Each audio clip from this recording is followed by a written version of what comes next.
Breaking news, Columbia Green Federal Credit Union just saved our member $105 a month on their car payment. That's no surprise. CGFCU helps our members save thousands. Wait, thousands? Yep, we have fantastic rates and flexible terms. We save our members by refinancing autos, boats, campers, and even credit cards. Apply today, see how much you can save.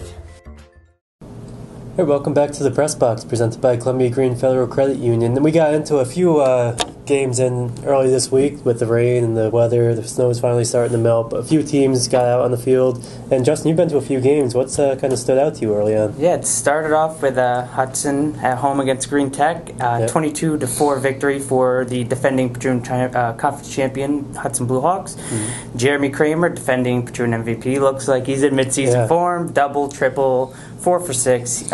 He definitely looks like he is ready and poised to have another excellent season his senior year, and everybody's chasing him for the MVP, and he's definitely out front once again with a great showing against Green Tech.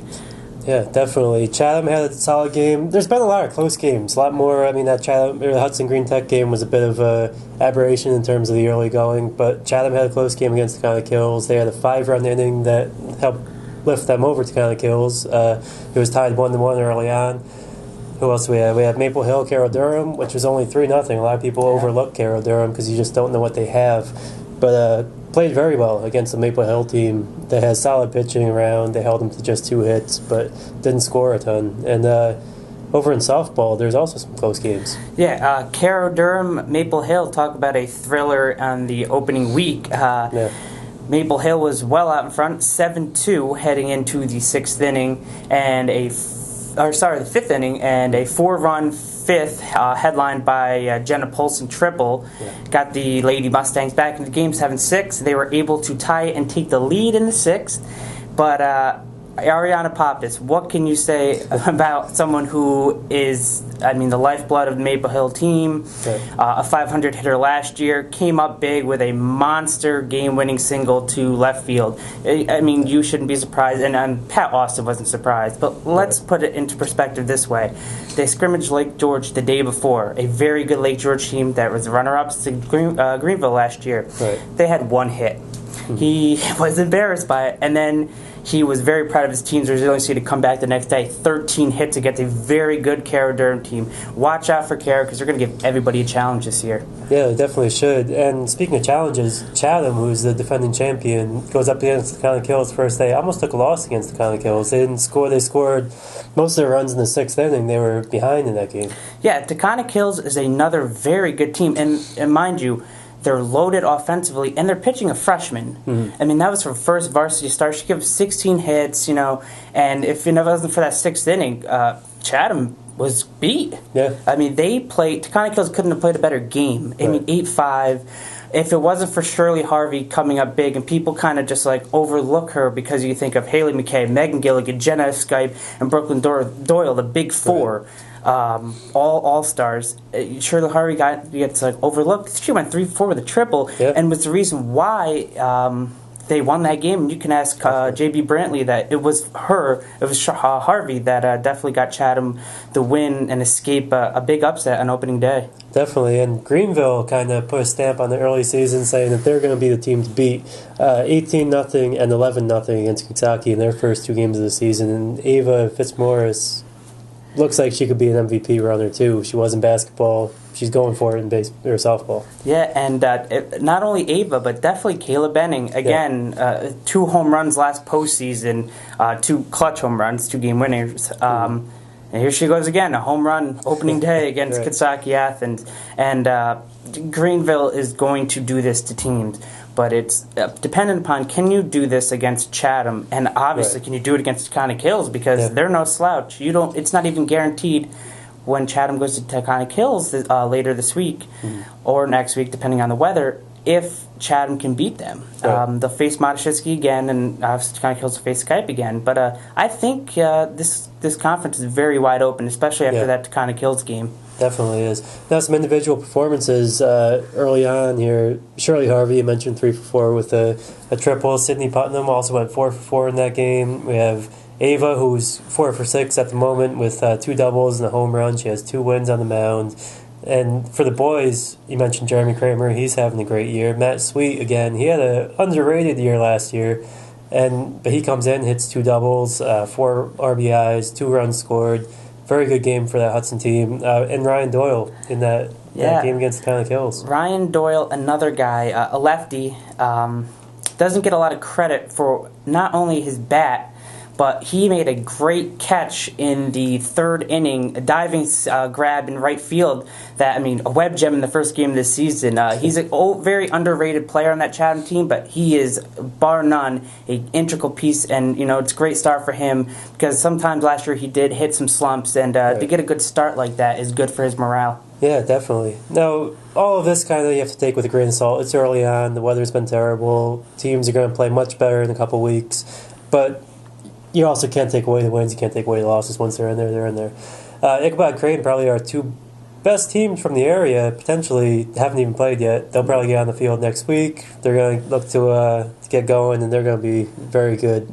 Germantown the same way. They've had some scrimmages for both the boys and the girls. They haven't gotten out in any actual meaningful games yet, so we'll have to see how they do. Same with New Lebanon, across the board, Wyndham, Hunter, everybody.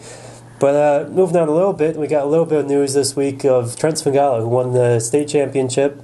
Turns out that he had a broken eye orbital bone, something like that.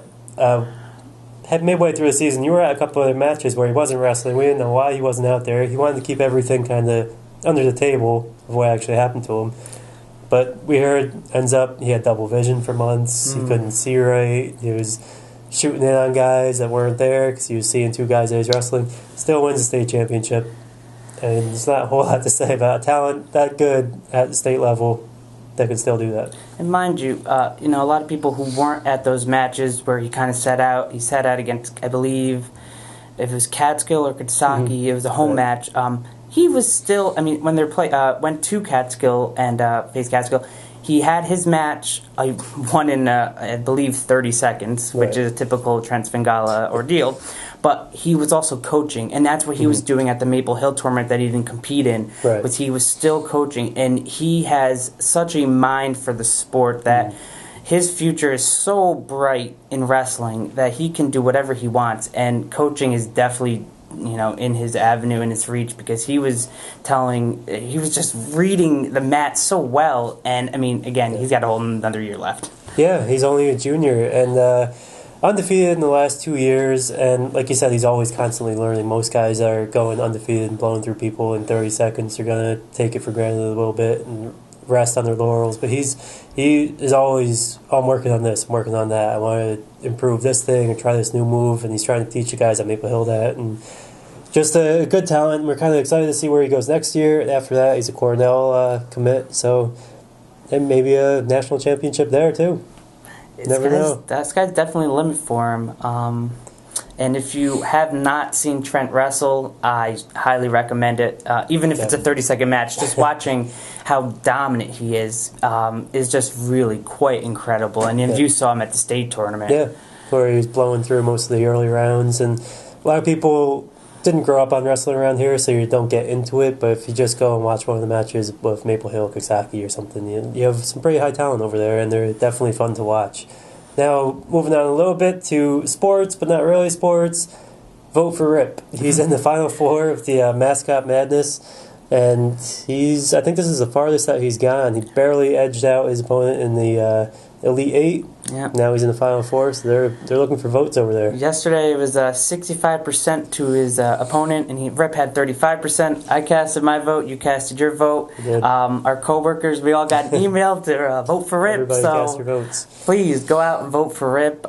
We can't have him get beat by such a large deficit. We got to have him win. So definitely vote for Rip, and hopefully he can advance to the championship game. Definitely. He's up against, I think, the mascot from FIT. Yeah. Right? So don't even know what they are. But also, coming up, Rashad Barksdale is going to be coming back for his inaugural celebrity softball game. He has a date for that. It is May 19th. $15 for adults, $10 for kids. It's going to be up at Joe Bruno. Should be a great time. His basketball game over at Hudson's a great time. So definitely keep an eye out for that. It's a month and a half away.